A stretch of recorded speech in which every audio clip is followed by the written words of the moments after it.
Hello बच्चों, स्वागत है आपका पी मैक्स क्लासेज में।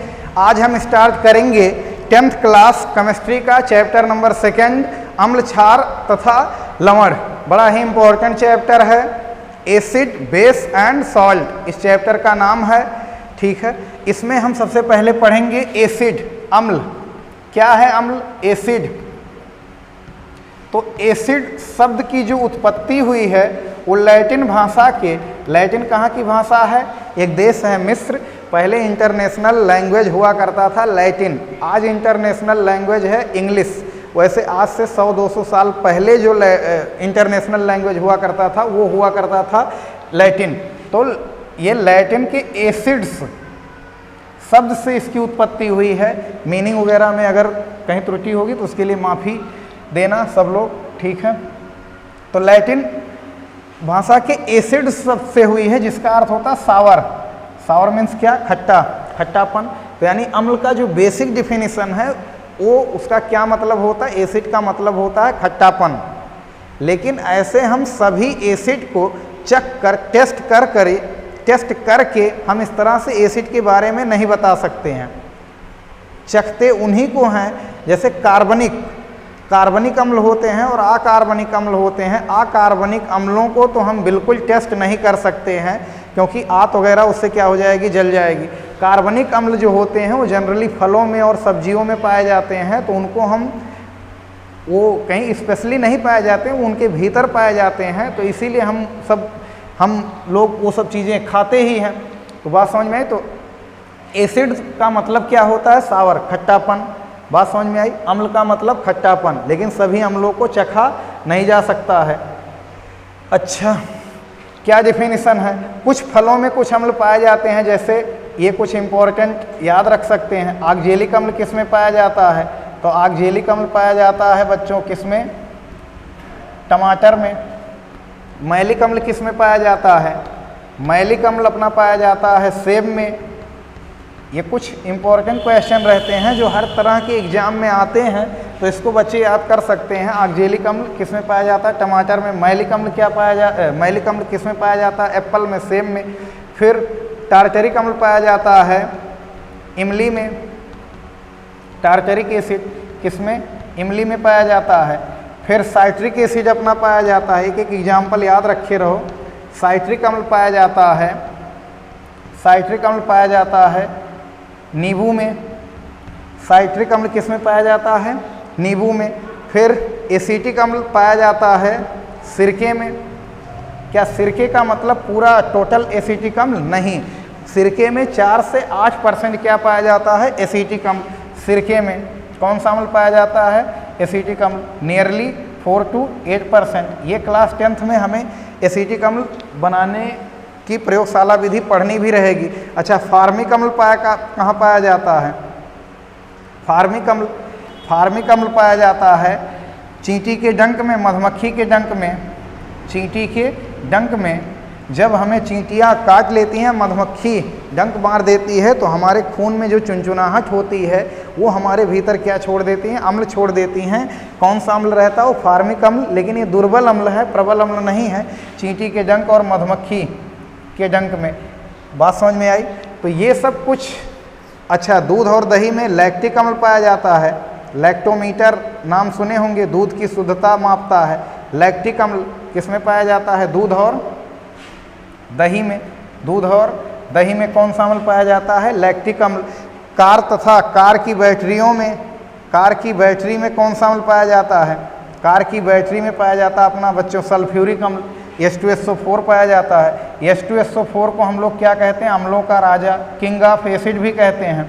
अम्लों का राजा, king of acid, king of acid. फिर नमक का तेजाब आता है टॉयलेट क्लीनर के रूप में, वो क्या रहता है? अपना हाइड्रोक्लोरिक अम्ल रहता है, HCl। और भी तमाम तरह के उर्वरक वगैरह बनाए जाते हैं HNO3 नाइट्रिक अम्ल से। अभी तक जो रसायन केमिस्ट्री में डिफिनीशन है एसिड का, वो अभी तक नहीं आया है। लेकिन एसिड का मतलब हम ये फील करते हैं कहीं ना कहीं कक्षा 6 से ही हम लोग ये समझते हैं कि एसिड का जो मतलब होता है उसका अर्थ होता है खट्टापन। बात समझ में आई? तो वो तो एसिड की एक प्रॉपर्टी है, खट्टा होना। अच्छा, कुछ होते हैं स्ट्रॉन्ग एसिड, प्रबल अम्ल, स्ट्रॉन्ग एसिड और क्या, वीक एसिड। स्ट्रॉन्ग एसिड ऐसे एसिड हैं जो जल में टोटली क्या हो जाते हैं, डिजॉल्व हो जाते हैं, पूरी तरह से 100 के 100% लगभग 100% क्या हो जाते हैं, घुल जाते हैं, उसमें आयनित हो जाते हैं, वियोजित हो जाते हैं, टूट जाते हैं। इधर अम्ल को घोले जितने भी अणु हैं वो सब क्या हो जाएंगे, अम्ल के सब टूट जाएंगे। 100 अणुओं को घोले हैं तो उसमें 100 अणु क्या हो जाएंगे, तुरंत टूट जाएंगे। उन्हें हम क्या बोलते हैं, प्रबल अम्ल, स्ट्रॉन्ग एसिड उन्हें कहते हैं जो जल में पूरी तरह से क्या हो जाए, वियोजित हो जाए, जो जल में पूरी तरह से क्या हो जाए, आयनित हो जाए, एकदम टूट जाए।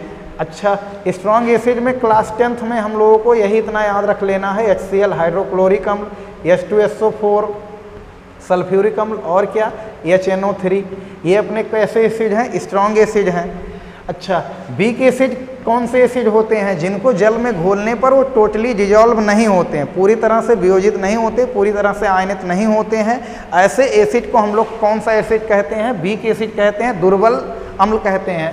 दुर्बल अम्ल के नाम से कौन मशहूर है, सिरका, जो जिसको सिरके में जो पाया जाता है अम्ल, कौन सा अम्ल पाया जाता है, एसिटिक अम्ल CH3COOH। अपना फॉर्मिक अम्ल है HCOOH। यानी और भी जितने भी अम्ल हैं सब किस श्रेणी में आ जाएंगे, वो वीक एसिड की श्रेणी में आ जाएंगे। बात समझ में आई। अच्छा, अम्लों के बारे में ये सब कुछ बातें थी। अब अम्ल के बारे में दो मशहूर साइंटिस्ट, स्वांटे आर्हेनियस के अनुसार एक डिफिनीसन है और फिर ब्रॉन्स्टेड एवं लॉरी के अनुसार डिफिनीसन है। तो आर्हेनियस साहब ने क्या बताया है, आर्हेनियस के अनुसार, लेकिन इनकी डिफिनीसन केवल जल में घुलने वाले अम्लों के लिए ही सही है, और जो ब्रॉन्स्टेड एवं लॉरी का डिफिनीसन है वो किसी भी अम्ल के लिए सही है।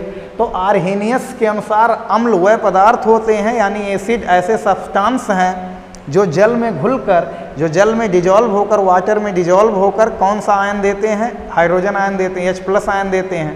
तो अम्ल वह पदार्थ हैं जो जल में घुलकर हाइड्रोजन आयन देते हैं, क्या कहलाते हैं, अम्ल। किसके अनुसार, अकॉर्डिंग टू आर्हेनियस, स्वांटे आर्हेनियस। बात समझ में आई। जैसे HCl क्या है, अपना अम्ल है AQ, एक्वस माने जलीय।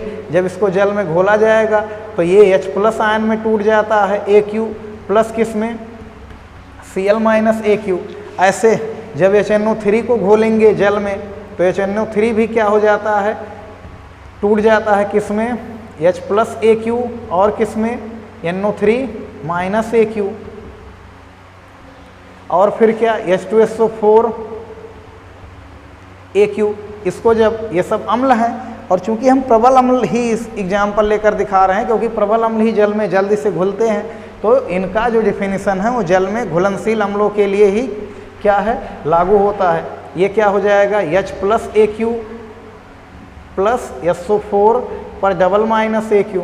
बैलेंस करने के लिए यहाँ 2 से गुणा कर देंगे, इधर 2 हाइड्रोजन, इधर 2 हाइड्रोजन, SO4 सब बराबर ही हैं। तो ये अकॉर्डिंग टू आर्हेनियस के अनुसार डिफिनीसन क्या होता है, एसिड वह सब्सटेंस होते हैं, वह पदार्थ होते हैं जो जलीय विलयन में घुलकर, यानी जल में घुलकर कौन सा आयन देते हैं, हाइड्रोजन आयन देते हैं। बात समझ में आई। फिर अकॉर्डिंग टू ब्रॉन्स्टेड एवं लॉरी के अनुसार जो डिफिनीसन है, इनका डिफिनीसन सभी तरह के अम्लों के लिए सही है। ब्रॉन्स्टेड एवं लॉरी के अनुसार डिफिनीसन क्या है कि अम्ल वह पदार्थ हैं जो प्रोटॉनों को त्यागते हैं। प्रोटॉनों को त्यागने का मतलब जो है, हाइड्रोजन आयन त्यागते हैं, H+ त्यागते हैं, वही उनका भी मतलब है। प्रोटॉन का मतलब H+। क्यों H+ को प्रोटॉन कहा जाता है, क्योंकि H+ होने का मतलब, एक तो इसमें न्यूट्रॉन नहीं पाया जाता है हाइड्रोजन में, और दूसरा चीज़ उसने अपना इलेक्ट्रॉन त्याग दिया है। एक इलेक्ट्रॉन होता है बाहरी कोश में, उसने अपना इलेक्ट्रॉन त्याग दिया है, और जिससे उसके ऊपर क्या आ गया है, एक प्लस आ गया है। और एक प्लस आ जाने के नाते ही अब ये केवल और केवल इसके नाभिक में एक प्रोटॉन होते हैं, इसीलिए इसको प्रोटॉन भी कहते हैं, H+ को। ठीक है। तो अम्ल वह पदार्थ होते हैं जो प्रोटॉनों का क्या करते हैं, त्याग करते हैं, प्रोटॉन का गिव अप करते हैं। बात समझ में आई। जैसे, और अगर ये कभी जल के साथ क्रिया कर लिए अम्ल, तो ये हाइड्रोनियम आयन बनाते हैं। जैसे अपना यही HCl ही है, ये HCl क्या करेगा, अगर जल से क्रिया करेगा तो ये अम्ल है, ये अम्ल हाइड्रोजन यानी प्रोटॉन को त्याग देगा, और प्रोटॉन को त्याग कर इसको दे देगा, तो ये बन जाएगा कितना, H3O पर प्लस और प्लस क्या Cl-। बात समझ में आई। तो अम्ल वह पदार्थ हैं जो जल में घुलकर कौन सा आयन बनाते हैं, हाइड्रोनियम आयन, यानी प्रोटॉनों का क्या करते हैं, त्याग करते हैं। ये इनका डिफिनीशन सबके लिए सही है। बात समझ में आई। तो ये क्लास 10 के लिए खूब अच्छे से इसको दोहरा सकते हैं, एग्जाम्पल इसको याद कर सकते हैं बहुत ही अच्छे से। फिर क्या है, अम्लों के गुणधर्म, प्रॉपर्टी ऑफ एसिड, अम्लों के गुणधर्म, प्रॉपर्टीज। क्या है प्रॉपर्टीज? पहली प्रॉपर्टी तो ये है बच्चों कि अम्ल स्वाद में कैसे होते हैं, इनका फ्लेवर कैसा होता है, स्वाद में कैसे होते हैं, खट्टे, स्वाद में कैसे होते हैं, खट्टे, सावर। बात समझ में आई।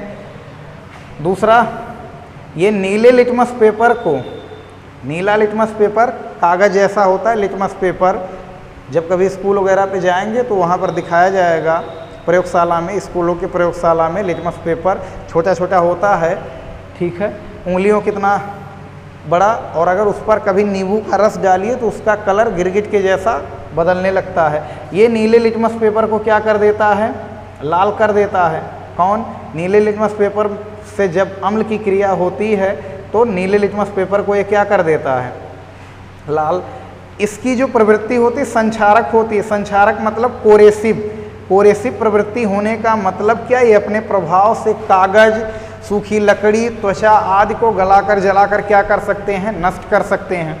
तो ये होते ही ऐसे हैं। अच्छा, जनरली H2SO4 को क्या कहा जाता है, अम्लों का राजा, किंग ऑफ एसिड कहा जाता है। उनको तेजाब भी हम कह सकते हैं। बात समझ में, ये बड़ा ही खतरनाक होता है, अगर त्वचा पर पड़ जाए तो त्वचा झुलस भी जाती है। बात समझ में आई। चौथा क्या है, अधिकांश धातुएं अम्लों में से हाइड्रोजन गैस को क्या कर देती है, हाइड्रोजन को क्या कर देती हैं, विस्थापित कर देती हैं। जैसे सोडियम है, सोडियम की क्रिया जब किससे करवाई जाती है, H2SO4 से, तो सोडियम बहुत ही अधिक क्रियाशील धातु है। अब क्रियाशील धातु है, ये तुरंत हाइड्रोजन को उसके स्थान से क्या कर देता है, विस्थापित कर देता और बना लेता है क्या, Na2SO4 प्लस कितना, H2। बैलेंस करने के लिए यहाँ 2 से क्या कर देंगे, गुणा कर देंगे, 2Na SO4 SO4 H2 सब बैलेंस है। ऐसे अगर इसी प्रकार हम Mg की क्रिया करवा दें तो Mg भी हाइड्रोजन से क्या होता है, ज़्यादा क्रियाशील होता है। अब ये क्रियाशीलता समझने के लिए कौन ज़्यादा क्रियाशील है ये हम कैसे पता लगाएंगे, तो उनको कुछ तो याद भी करना पड़ेगा, कुछ याद ही रखे रहो क्रियाशील कौन ज़्यादा है हाइड्रोजन से। और या फिर इसके लिए अगर हम आगे पढ़ाएंगे विद्युत रासायनिक श्रेणी या सक्रियता श्रेणी, इलेक्ट्रोकेमिकल सीरीज पढ़ाएंगे, तो उसमें हम चार्ट बनाएंगे और बताएंगे कौन हाइड्रोजन से ज़्यादा सक्रिय है, कौन हाइड्रोजन से कम सक्रिय है। मानक अपचयन विभव उनका निकालेंगे, मानक इलेक्ट्रोड विभव निकाला जाएगा। तो उस आधार पर तो Mg भी ज़्यादा सक्रिय है। तो अधिकांश धातुएं, इसीलिए कहा जा रहा है, सभी धातुएं नहीं, कुछ धातुएं जो हैं हाइड्रोजन से नीचे हैं विद्युत रासायनिक श्रेणी में, या उनका मानक इलेक्ट्रोड विभव जो है वो हाइड्रोजन की तुलना में क्या है, ज़्यादा है, तो वो नहीं हटा सकते हैं इनको, उनकी अपक्रियाशीलता कम होती है, उनकी एक्टिविटी कम होती है। तो Mg भी क्या कर देता, विस्थापित कर देता और बनाता है MgSO4 प्लस क्या, H2 बाहर निकल जाता है। इसकी पांचवी प्रॉपर्टी यहाँ लिख दे रहे हैं बच्चों। क्या है पांचवी प्रॉपर्टी, कि जब कभी अम्ल और क्षार आपस में क्रिया करते हैं, अम्ल का दुश्मन कौन है, क्षार, अम्ल का दुश्मन कौन है, क्षार। जब कभी अम्ल और क्षार आपस में क्रिया करते हैं तो अम्ल और क्षार आपस में क्रिया करके क्या बनाते हैं, लवण तथा जल बनाते हैं। लवण और क्या बनाते हैं, जल बनाते हैं। और इस पूरी अपक्रिया को हम लोग क्या बोलते हैं, उदासीनीकरण अपक्रिया, न्यूट्रलाइजेशन रिएक्शन। अगर इधर थोड़ा दिखने में दिक्कत है तो सुनकर नोट बना लेना। अम्ल और क्षार जब भी आपस में क्रिया करते हैं तो लवण और जल बनाते हैं। इस पूरी अपक्रिया को क्या बोलते हैं, उदासीनीकरण अपक्रिया। इसका रिएक्शन हम यहाँ पर लिख दे रहे हैं। जैसे HCl एक प्रबल अम्ल है, NaOH एक क्या है, प्रबल क्षार है, और ये Na और Cl आपस में क्रिया करके बना लिए NaCl, सॉल्ट बना लिए, नमक जिसको कहते हैं साधारण नमक, और H और OH प्लस मिलकर बना लेते हैं क्या, H2O। तो ये था पूरी बात एसिड के बारे में। और भी एग्जाम्पल इन सभी अम्लों का आप ढूंढ सकते हैं बुकों से, एक एक एग्जाम्पल। वैसे फ़िलहाल इतना ही पूछा जाता है हर तरह के एग्जाम में, यही एग्जाम्पल घूम घूम के बहुत फेमस एग्जाम्पल हैं। और ये सब डिफिनीसन आर्हेनियस के अनुसार, ब्रॉन्स्टेड-ओमलॉरी के अनुसार, गुणधर्म क्या है, प्रॉपर्टी क्या है, कौन स्ट्रॉन्ग एसिड होते हैं, कौन वीक एसिड होते हैं, क्लास 10th के लिए इतना बहुत है। मिलते हैं नेक्स्ट वीडियो में, तब तक के लिए पढ़ाई करते रहिए। All the very best.